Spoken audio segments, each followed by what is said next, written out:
So in this video, I feature all things Porsche 917 Can-Am cars. So one, we have the 10 and then the 30, which I have in some different scales here. So start off with slot cars as well as, I got the big diecast there. But I'll just do a little bit on the 10 because I don't have a whole lot in my collection with that. I only have this one car.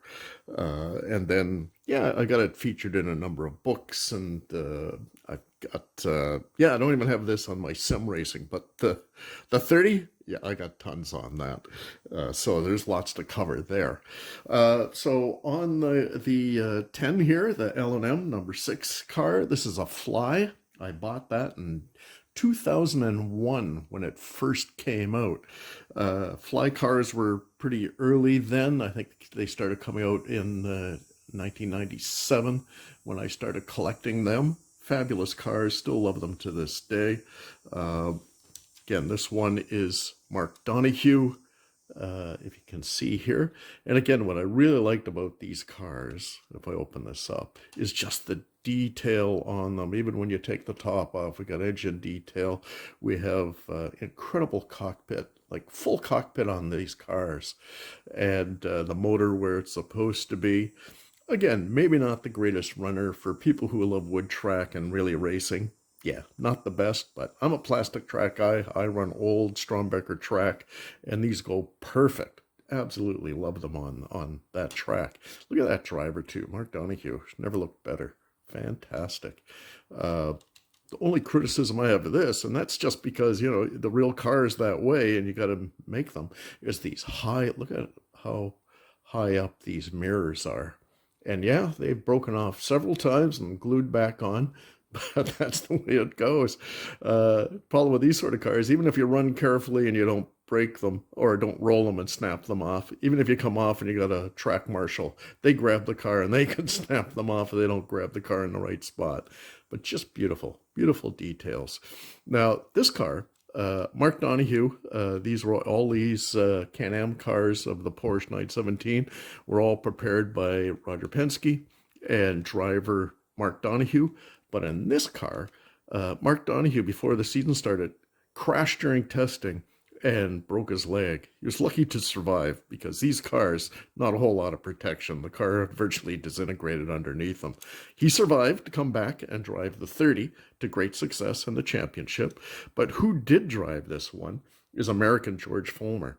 And I've met him. I've seen him race. Where I've met him not too long ago, Mont Tremblant historic races. One of my favorites to go to.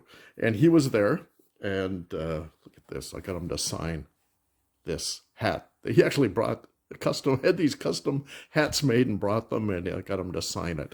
And there he is, George Fulmer, in that exact same L&M Porsche 917-10. Excellent. Next up is the Porsche 917-30. And here's a great slot car. This one is by Carrera. Again, it doesn't have a full cockpit, which I really like about the Fly one. So it's kind of a tray with the upper portion of the driver. But nicely detailed. It's got some great stuff on here. Back end detail. Look at the size of the rear tires on this. Always super impressed with how wide those tires are on the real thing in Can-Am as the years progressed. And this one depicts those enormous rear tires. I don't think I've got a slot car with bigger rear tires than this one. Fantastic. And again, as Carrera, always comes with 2 big bar magnets, of which I removed one.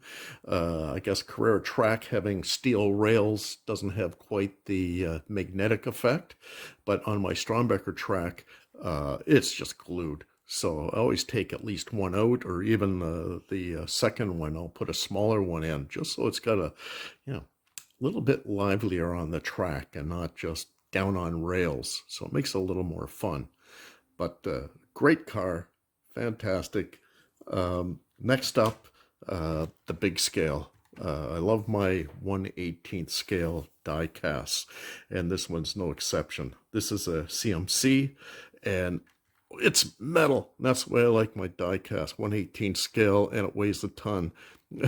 So, you know, it's really well made. Super detailed cockpit, if you can see in there. Super nice. The doors open, giving you extra detail of the side fuel tanks and such. Now, Exoto had made this one as well, and the front end would come off, and you had all that front detail. This one doesn't. So this one was nowhere near as expensive or high end, but is really nice on them. And again, look at, I'll just go underneath, take a look at the detail. Beautiful. All the suspensions all there in the front end. Steering does work. And I believe the steering wheel works with that. Kind of, yeah, slightly. And then we can take the back end off. And this is the absolute best on these cars, is the detail on the back end. Look at this motor. All plumbed, wired, just spectacular. Just love that detail on there. And there's those big wide tires. Can-Am cars, especially this. This is near the end of Can-Am. After this, there was the Shadow. Again, I'll feature that in another video. I love Shadow Formula One. Can-Am cars are spectacular. Just iconic, the color scheme and the everything about them. So again, this was a Roger Penske prepared car.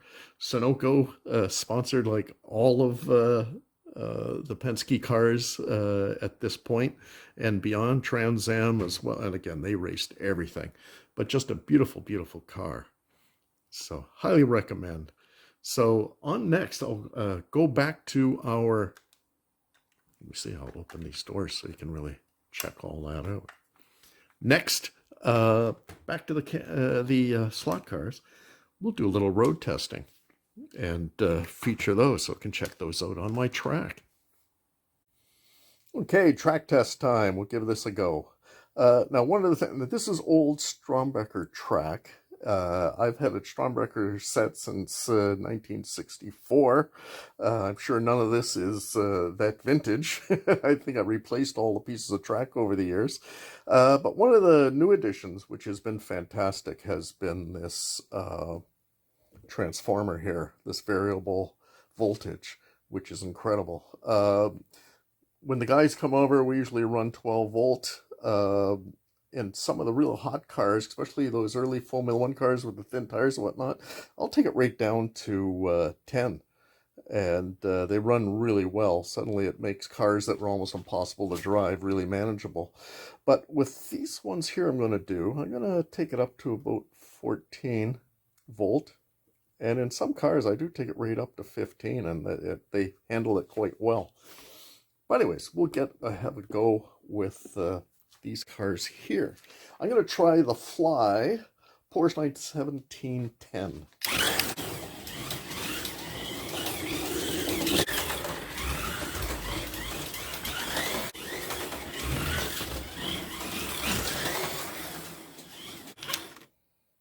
There we go. So, fun car to drive. It's not super fast. It doesn't have the greatest of handling, but, you know, for what it is, and for a plastic track like this, it's a lot of fun. I really enjoy it. Next, we have the Carrera Porsche 917-30. Super quiet car, lots of magnets. It has massive tires and lots of speed. And like most Carrera cars, it's very heavy. That German over-engineered techniques, but it's a very fun car to drive, especially if you buy other Carrera Can-Am cars, which they made a few. And Fly, yeah, not so much. Fly really made this Can-Am car, and I can't think of any others that they had done. So, yeah, older cars. Again, most of these were bought almost like 20 years ago. So it always doesn't have to be brand new. So if you're looking around and find some older stuff, yeah, give them a try. Lots of great books on the Porsche 917, 10, and 30. One of the most famous ones here in the motor racing literature is Mark Donohue's The Unfair Advantage. And you can see on the cover it features the 30 on here, so it's a significant part of his career.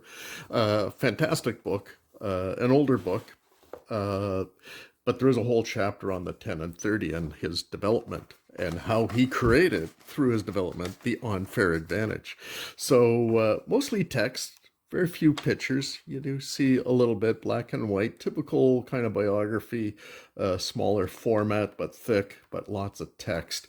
One of the things I wanted to show in this one, here's that accident I was talking about, that he broke his leg, so he couldn't compete in the 1972 championship, which George Fulmer took over. The whole front end's gone, and it's just all tube construction, just no protection whatsoever. So you just didn't crash. So you didn't take crazy chances like racers do nowadays because of the safety features on the cars. I showed one of these before in one of my other videos, the Haynes manual workshop manuals. This one's on the 917, so it really features the Le Mans and endurance cars, but there is a whole section on the Can-Am cars. And here's a great schematic showing all of the tubular construction and, yeah, just identifying, placing everything. I love seeing the mechanical workings behind all of these cars, and not just the slot car and racing it around, but really understanding the workings of the car. So it does have some good there's Fulmer in the 10 here. And again, there's lots of great write-up on all of the drivers and the performances, the races. Look at this, lots of blueprints here of both those cars and what the car was actually built from. And again, as a manual, they have lots of pictures on how they've been, the restoration of these and how these are racing in vintage races. I haven't seen either of these in vintage races, but I'm always on the lookout, see what's the next event coming up and what's being featured. A whole series of Can-Am hardcover books, nice high-end. Pete Lyons is the expert on and the author on Can-Am history and the series. Whole chapter here, 72 with the 10. Great photos in here. And again, the text is great on describing the construction and the race prep and how the races went. So they got the whole 72 season. Oh, here, yeah, George Fulmer, when I did meet him at Mont Tremblant, I got him to sign several things. I brought a number of my books, and he autographed, as well as the hat that I showed earlier.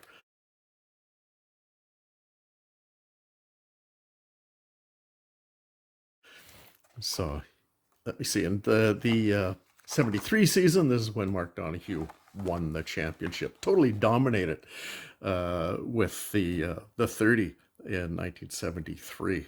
And became the Can-Am championship at that time. So fantastic books.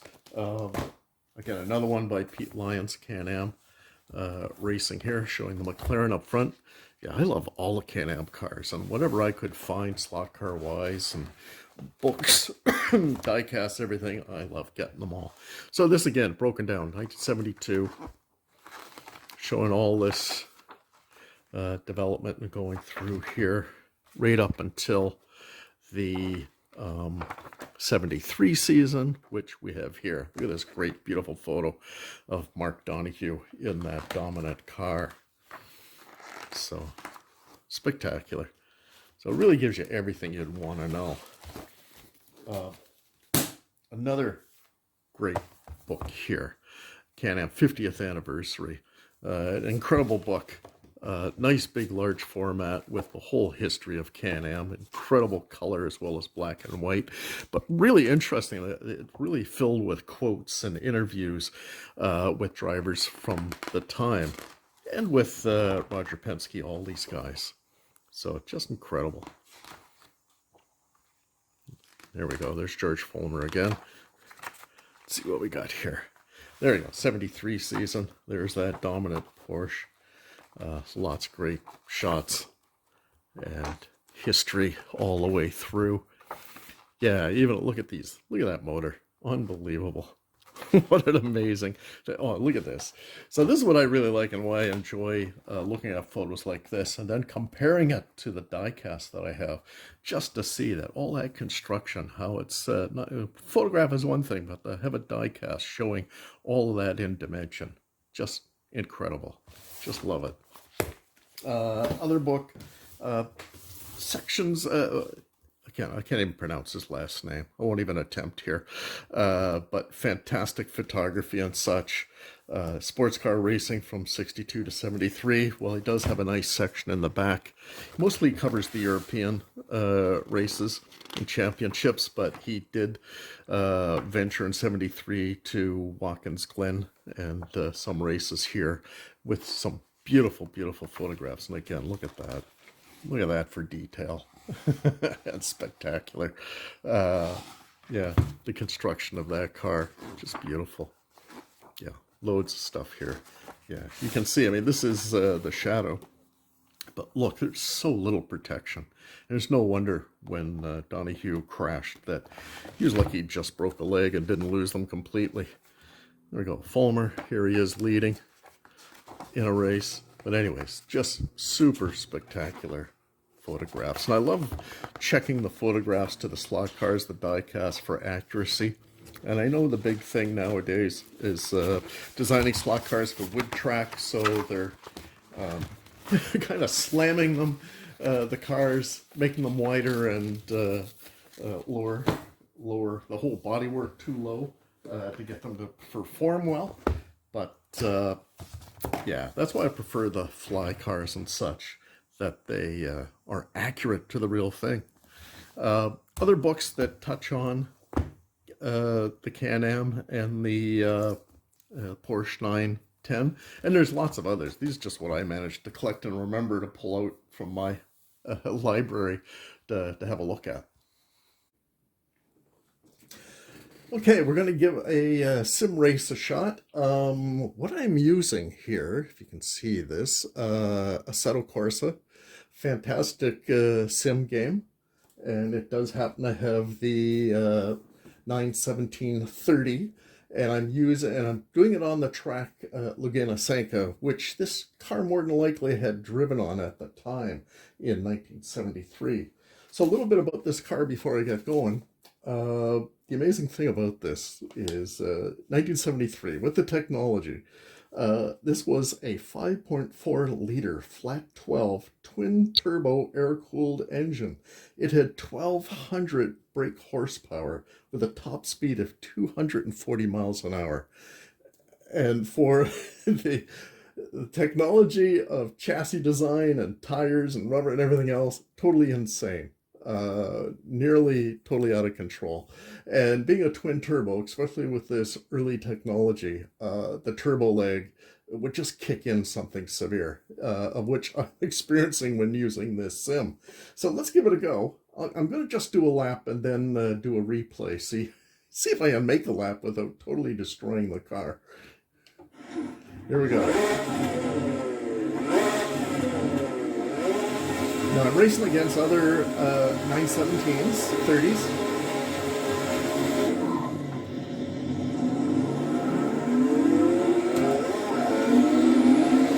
I'm trying to be really gentle on the acceleration because it is insane. Oh, brakes! Oh man. Okay, I hit, but I'm still going. Brakes are horrible on these cars. Takes forever to get them to slow down, so trying to be easy on the accelerator and give plenty of time for braking.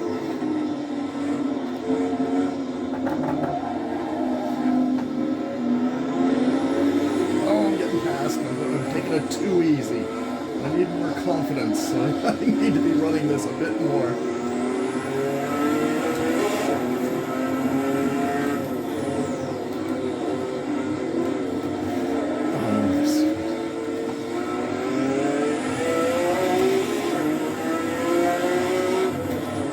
Really on the brakes, turn in, oh, hit that curve awfully hard.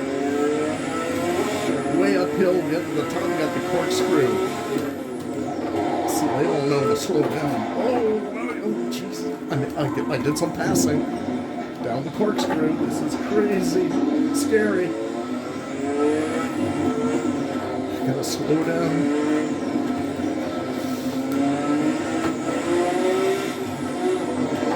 More passing.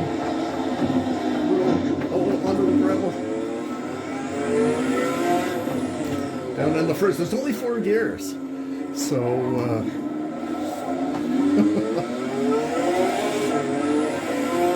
here we go, coming up to the end of the lap. Right up in the 4th.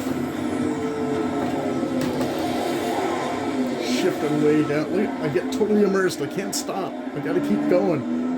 Because I'm doing all right here.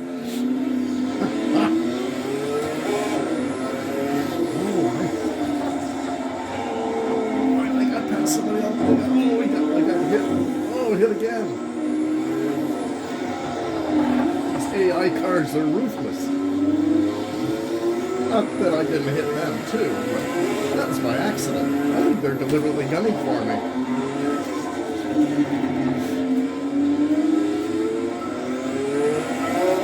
Oh boy.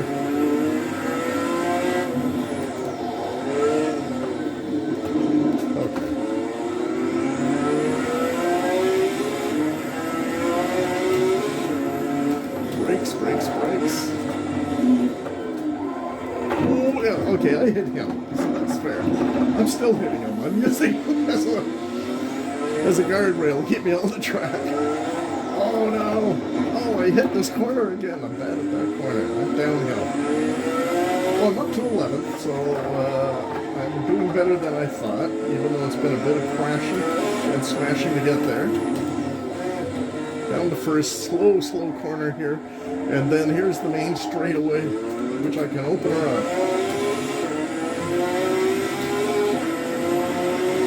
I'm trying to short shift so I don't get that turbo leg and a kick out. Anyways, I'm getting better, but I think I will count my luckiness here. Here, let's do a replay so you can see it. This is fantastic about the sim, is that it records, plays back in real time your progress. You can see my car. It does have damage, so it does show when I've made collisions. That's where I rear-ended that car at the beginning. I'm not sure which lap, but it doesn't show the whole thing. It's kind of picking up. I think maybe this is the end of my 2nd lap. Because here I am down in the 1st, I think. No, this is up the hill. I don't know where I am. Oh yeah, there's that curve I keep hitting. So this is going up the hill, steep hill, to the corkscrew. Locking up the tires. Here I come. There, I'm in that classic livery as opposed to the others.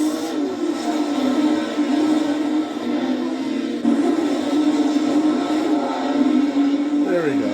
So, I think you get a good idea. So, totally immersive. I get totally carried away with the sim stuff, but it really connects well with the slot cars and the books and the diecast. And again, I'm hoping I get to see one of these at a vintage race one day.